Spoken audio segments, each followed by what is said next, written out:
Welcome to the Independent Woman. Today, I just want to sit and chat with you for a little bit.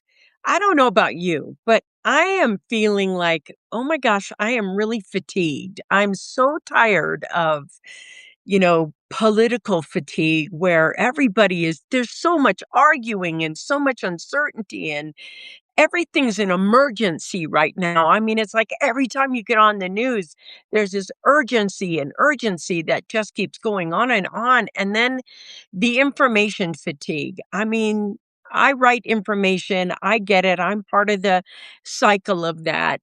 And reading everybody's posts, I really enjoy that on my downtime.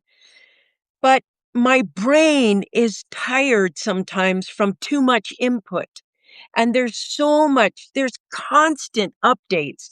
And there's this pressure to keep up with everything, know everything, and have an opinion about everything. And this kind of fatigue between the information fatigue and then the political fatigue, I was thinking, oh my God. And then there's the financial fatigue that people are feeling. It's like the prices, the bills, the uncertainty, all of that thing out there that we are dealing with, all these micro decisions that have to be made with our money. And I just feel this financial fatigue. And I also feel this decision fatigue. And I have notes right there for me because I was like, oh my God, there is so much fatigue going on. And right now, I also feel social fatigue. I don't want to be talking on every platform. I really love Substack.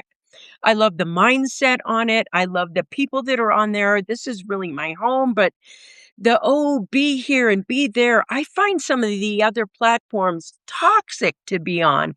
And they're just like, here's a post, here's two ads. Here's a post, here's two more ads. Here's a post, two more ads. There's ads here and ads there. You're not really having a conversation.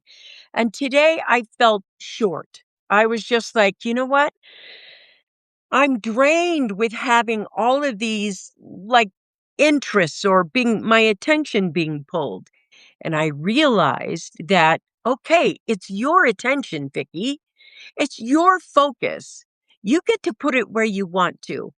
And sometimes I feel like, when you get on something, there's a flash, like, here's what you need to pay attention to. Let me put in front of you what social decision, what financial fatigue you have. Here's the everything. It doesn't matter where you go. You have to get to a point where you realize the world wants to pull your focus and your attention. And for me, man, I don't know about you, but I'm tired of being suckered into following their little bunny trail, which usually leads to buy this thing from me. So while I look at YouTube or I look at Facebook or I look at any of the platforms, I understand that sometimes the way we deal with our fatigue, whether it's social or whether it's work or whether it's political, is we like to try to shut our brain off. So maybe we go to TikTok and we pick up the phone and we're not interested in anything. We just want to be entertained for a minute because what happens is our mind gets to decompress. It gets to be able to slow down. And here we are in our TikTok or whatever, and we're just scrolling up, looking up, thinking that we're decompressing. But the truth is, when we start to decompress, we do what we do when we binge watch a show. We go into that delta wave where we're very easily transfixed and our brain feels like it's resting. But really what happens is it goes into that place where suggestion happens to us very easily. And we can be, I think they call it entrainment is the word that they call it now when you're being entrained. So, what I find is I have to take a different action. When my brain needs some downtime, I literally have to put the device down. Whether that device is a phone or a computer or an iPad or your big streaming TV where you're going to go into Netflix and look at your favorite shows and go, oh, I just want to melt into this story and watch show after show after show after show. I don't think that's healthy for us either. And while I look at my future, I'm like, how can I take my focus and place it where I actually want to go? Because when I do that, sometimes I feel better.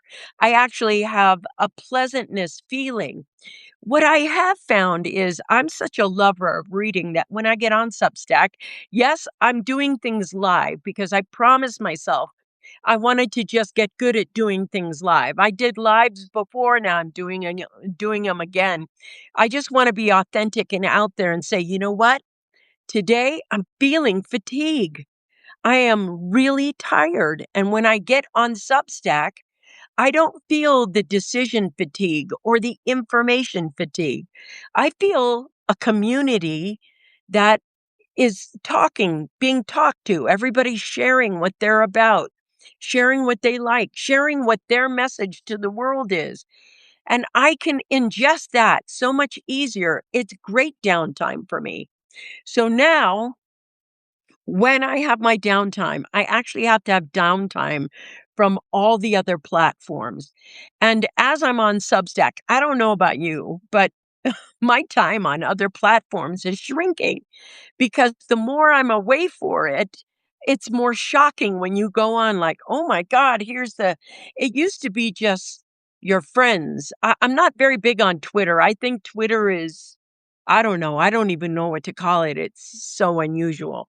But what I wanted to say is if you're feeling the fatigue, it's because you're being pulled at. It's like when you come home from work and you walk in the door and all your kids want all your attention at once. And they don't ask, Mom or Dad, how are you? How was your day at work? They just run over to you full steam. And you're thinking, oh my God, I got to go pee. Let me use the bathroom. Just let me go pee. And they are jumping at you. Mom, this happened today at school. And then we're going to go on a field trip and I need you to do this. And needs are the first thing. And it's like being assaulted. They don't know they're assaulting you. They are very excited. They want to actually, tell you about their fabulous day. Meanwhile, your focus is on however many children you have. If you have one, that's easy. If you have seven, that's seven pieces of attention all at once. So having your focus and your energy being drained and pulled from you, that's what it's like online right now. I've never seen such attention grabbing ever. It's like it is a full-time job to grab your attention. And I also believe it is a full-time job, somebody's full-time job to create mayhem and chaos online. I think there is a literal back office where people are saying, let's put out these memes because people are arguing and we're getting their attention. And attention pushes your message to the top. And if you don't have that attention, your message sinks to the bottom. So if it's something that creates eruption in the world, what you're doing is getting your message to the top. We don't actually have truth anymore. What we have is here's what's being talked about most. Not here's what's important to know, but here's what's important to talk about most. Substack, especially in the notes section, you get what people are working on, like, beautiful pictures of drawings and sayings and what people are interested. It feels more humane to talk to people in that way. And what I feel like is we've forgotten that message. We have forgotten that that's how we actually act or we actually are supportive people who say, congratulations for being sober your first 30 days. Congratulations for getting that job. Congratulations for writing that book. We actually want to support each other. And my hope is that I grow more discernment over my actions. I want to have a lot more power over my focus, where I'm putting it, what my intentions are.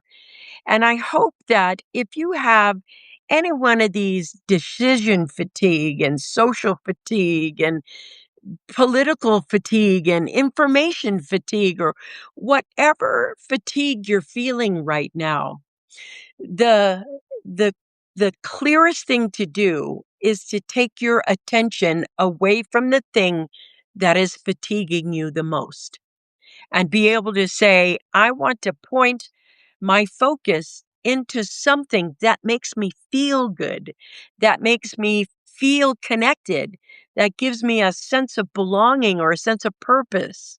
And whatever that is for you, whether that's your knitting group or your pet group or your poetry online on Substack or your community where you are, I hope that you understand that we still have the power. We are the asset. We are the asset that they want to have control over. Because if they can control your asset, which is your mind and your attention, they can get you to spend more money with them. And so, and it's not bad if you want to spend money on the thing that they're selling, then buy it. But if you're being led down the path to buying something that you didn't even want in the beginning, then somebody may have usurped your attention. So when you focus, you enter and you bring intention into it. And intention for me is the way that I've found to take my attention back. Anyway, I just wanted to share with you. I'm feeling the fatigues too, and there's more than one. And all this fatigue I'm feeling, I have to learn to take care of myself online. And I guess maybe I just wanted to share with you how I do that. Thanks for hanging out with me on the live. I see two of you there. There's Wallen Morgan. Thanks for popping on and hanging out with me and having this conversation. And you know what? I will see you on the next live. All right. Talk to you later, guys. Bye.